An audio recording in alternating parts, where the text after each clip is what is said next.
अस्सलाम वालेकुम जी। नया चैप्टर शुरू करने जा रहे हैं फ्लूइड स्टैटिस्टिक्स के बारे में। तो आज इंट्रोडक्शन देखेंगे कि फ्लूइड क्या होता है, फ्लूइड स्टैटिस्टिक्स से क्या मुराद ली जाती है, किन पैरामीटर्स के साथ इनको स्टडी किया जाता है। तो ये हमारी आज की आउटलाइन होगी। तो सबसे पहले फ्लूइड्स क्या होते हैं।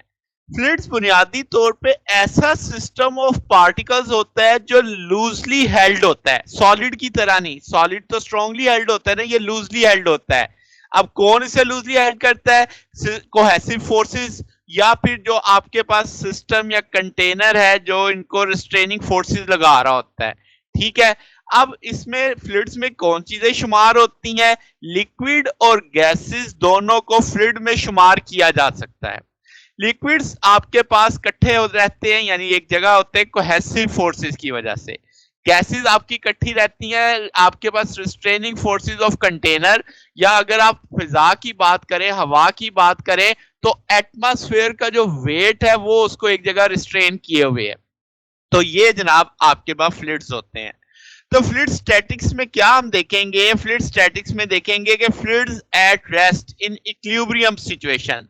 तो आपके पास इसको मतलब जब मैं ये पढ़ रहा हूं तो फ्लूइड्स डायनेमिक्स भी आएगा कि हम फ्लूइड को स्टैटिक में भी स्टडी करेंगे, फिर देखेंगे डायनेमिक्स में क्या बिहेवियर आते हैं, उसके लॉज क्या है, तो उसमें कौन से पैरामीटर्स के साथ पढ़ा जाता है। तो जनाब आपके पास जो फ्लूइड रेस्ट पे होगा इक्विलिब्रियम सिचुएशन में, उसे हम फ्लूइड स्टैटिस्टिक्स कहेंगे। अब एक बहुत बड़ा मसला है कि आप जब कहते हो कि फ्लूइड सिस्टम ऑफ पार्टिकल्स हैं, तो ये नंबर ऑफ पार्टिकल इतने ज्यादा होते हैं, इतने ज्यादा होते हैं कि आप इनको माइक्रोस्कोपिक प्रॉपर्टीज के साथ बयान नहीं कर सकते।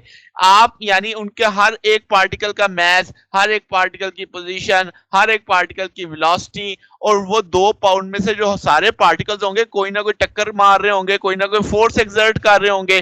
तो मैस, पोजीशन, वेलोसिटी या उनके दरमियान लगने वाली फोर्सेस की मदद से हम इनको नहीं समझेंगे।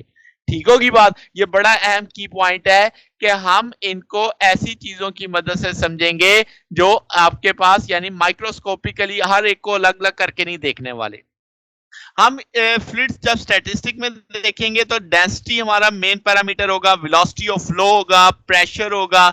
हम देखेंगे कि फ्लूइड स्टैटिस्टिक्स को समझाने के लिए इन पैरामीटर्स की इक्वेशंस बनेंगी।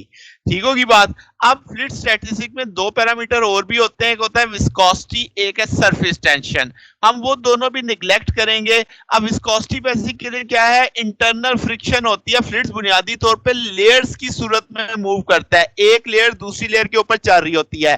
तो वो जो लेयर्स के बीच की फ्रिक्शन है उसे हम विस्कोसिटी कहते हैं। ठीक है। यानी जो अब जैसे पानी है, पानी की लेयर्स के बीच में विस्कोसिटी कम होती है तो पानी तेज तेज चलता है। अगर आप उसी को हनी के साथ कंपैरिजन करो तो हनी की लेयर्स के बीच में विस्कोसिटी या फ्रिक्शन ज्यादा होगी, जिसकी वजह से आप देखो तो हनी के लिए मूव करना, फ्लो करना क्या होगा? मुश्किल होगा। तो ये बुनियादी तौर पे इंटरनल फ्रिक्शन है। तो हनी हाई विस्कस है, वाटर उसके मुकाबले पे लो विस्कस है। अब जब फ्लूइड इंतहाई स्लो है या स्टैटिक है तो इसका ना मोशन तो है ही नहीं, स्टैटिक है तो विस्कोसिटी निगलेक्ट हो गई। अब जो सरफेस टेंशन की एक टर्म आती है वो बुनियादी तौर पे क्या है? इलास्टिसिटी होती है। जो एक्सपोज सरफेस यानी जो फ्लूइड की बाहरी परत होती है उसके अंदर जो इलास्टिसिटी होती है, जो फ्लूइड को अंदर की जानिब पकड़ के रखती है, यानी उसे श्रिंक करती है सरफेस को टू मिनिमम एरिया। ठीक है। तो सरफेस टेंशन बुनियादी तौर पे पानी के कतरे को शक्ल देने के लिए वो बायस होती है।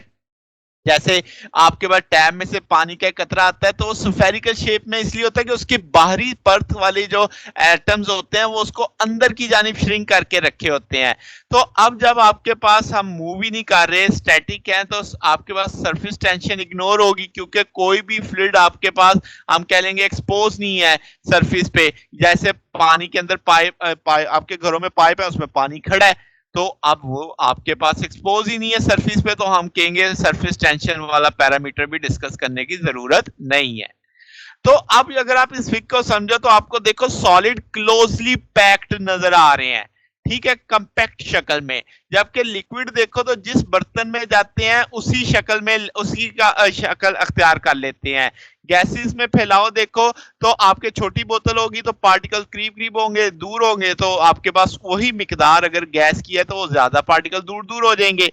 तो इसका मतलब इनको रिस्ट्रेन कर रहा है शेप, यानी आपके कंटेनर की शेप के मुताबिक ये अपने आप को ढाल लेते हैं। तो ये हमारे पास फ्लूइड स्टैटिस्टिक्स में शुमार होता है। अब हम आने वाले दिनों में density, pressure, velocity of flow जैसी बेसिक टर्म्स को डिटेल में समझेंगे फ्लूइड के लिहाज से। तो ये हमारा आज का टॉपिक था। अगर आपको इसमें कोई बात पूछनी हो, कोई डाउट हो तो नीचे कमेंट्स में पूछ सकते हैं। वीडियो अच्छी लगी हो तो वीडियो को लाइक कीजिएगा, दोस्तों के साथ शेयर कीजिएगा, चैनल को भी सब्सक्राइब कर दीजिएगा। अब तक के लिए इतना ही, बकिया इंशाल्लाह फिर नेक्स्ट देखेंगे। ओके, अल्लाह हाफिज।